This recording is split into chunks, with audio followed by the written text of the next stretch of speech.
అమెరికాలో 3 months programmes ఇవ్వడు. ప్రతి ప్లేస్ ఎక్కడ పోయినా హైలైట్ అంటే హైలైట్ ఇక.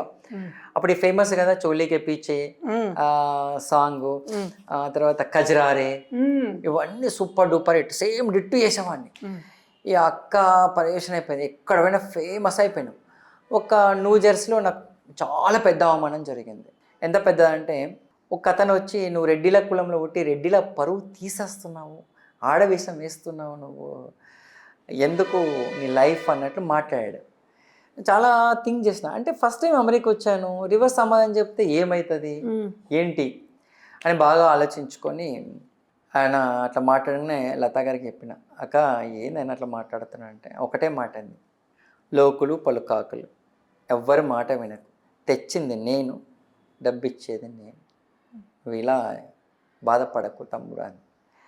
సరే అక్క ఇన్ని ప్రోగ్రామ్ చేసిన, వీడి ప్రోగ్రామ్ చేయను, ఇట్లా నా వీడే అన్న, వీడి ప్రోగ్రామ్ చేయను అక్క, నువ్వేం బాధపడకు.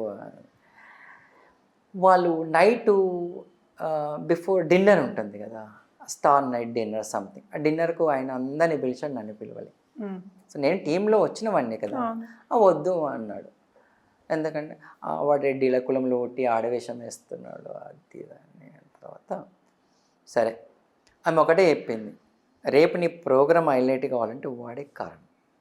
సింగర్లను పెడతావో ఆర్టిస్ట్లను పెడతావో ఎవరు పెట్టినా హైలైట్ కాదు, వాడు ఒక డ్యాన్స్ జాల్ నేను ఊపుతుంది. అందుకంటే అక్కర్లో అద్దిద్దా పోజులు కొట్టేసిన తర్వాత సరే మనకి ఎందుకు, అప్పటికి మాకు నా ఫ్రెండ్ గడికి ఫోన్ చేస్తే వచ్చాడు, రారా అంటే వెళ్ళి ఫుల్ వైన్ దాకా వచ్చేసిన. నాకు మెంటల్ ఎక్కిపోయింది అసలు. లైక్ వచ్చిన తర్వాత పడుకున్న విమలారామని వీళ్ళన్నారు బాధపడి, ఏంది లాంటి తీసుకోక అవమానం పడితే వచ్చిన అవమానంలో పడుతూ పెరిగినోడిని, నాకు ఇదే కొత్త కాదు.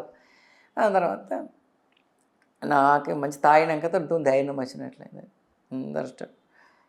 ఆయన వచ్చి మళ్ళీ వేసుకున్నాను, నన్ను వేసుకున్నాను. నేను ఇక అంటే లైక్ ఇక్కడ చెప్పలేను కానీ, నీకంత దమ్ము ఉంటే అన్న ఓ 2 కోట్లు ఇవ్వు నాకు, నీకంతా రెడ్డీలు పరువు తీస్తున్నారు అది ఇది అనుకుంటే ఒక 2 కోట్లు ఇవ్వు, డాన్సులు మానేసి బిజినెస్ పెట్టుకుంటా. నేను దొంగతనం అంగతనం చేయడం లేదు, ఆటను నమ్ముకొని బతుకుతున్నా, నా కళ ప్రదర్శిస్తున్నా, నేను మీరేం నాకు ఫ్రీగా ఇవ్వడం లేదు. సో ఈ ఈవెంట్కి మీరే ఆర్గనైజర్, మీరే పిలిచారని తెలిస్తే, మీరు ఇలా మాట్లాడదని తెలిస్తే నేను రాకనే పోతుంటాను. నన్ను తెచ్చింది ఎవరు? లతా చౌదరి. ఆవిడ చెప్పినట్లు వింటా, నువ్వు చెప్పినట్లు నేను వినా. నాకు ఇక అయిపోయింది, ఆయన పోతే ఏమైంది గట్టిగా చెప్పేసిన. ఎందుకన్నా అంత రెడ్డి రెడ్డి రెడ్డి రెడ్డి రెడ్డిలలో ఏముంది చెప్పు? ఒక యూనిట్ లేదు, ఏం లేదు. నేను ఆడవేషం వేస్తున్నా, నీ పరువు ఏం తీసినా చెప్పు?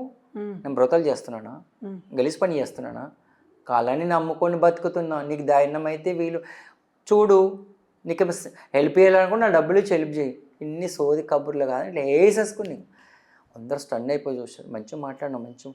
అప్పుడు ఎవరు సపోర్ట్ ఇవ్వలేదు ఆయన మాట్లాడినప్పుడు. నేను మాట్లాడినాక మంచిగా మాట్లాడినావు అంట, జనం అంతే కదా.